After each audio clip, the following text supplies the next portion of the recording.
corporation.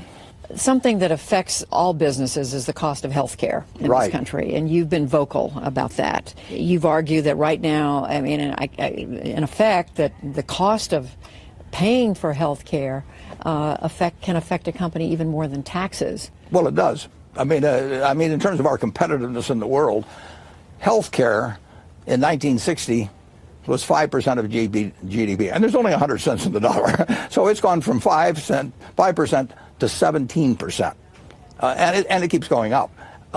Corporate taxes have gone down from 4% to 2%. So corporate taxes are way less of a factor in American competitiveness than I'm talking about overall business, than medical costs. And as we sit here today in Omaha, the Republicans in Congress are madly trying to figure out what to do to replace Obamacare, the Affordable Care Act.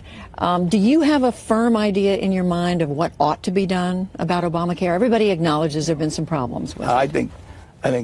I think that's way outside of my circle of competence. But I would say this: you can't have that 5 go to 17 and move on to 20 and 22 or 24%, because there are only 100 cents in the dollar, and healthcare is gobbling up well over $3 trillion a year. It's just about the same as the federal budget. I mean, it's getting up there. Are we now at the point where the country does need to think about some sort of single-payer system, in some form or another? With my limited knowledge, I think that probably is the best system, because it is a system.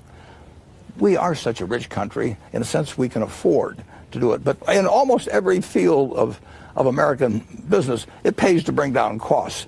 There's an awful lot of people involved in the medical, just the way the ecosystem works, that there's no incentive to bring down costs. And it sounds like you're saying with a single-payer system, it'd be easier to figure out a way to get those costs down. More effective, I think. And tune in tomorrow night for the second part of my conversation with Warren Buffett.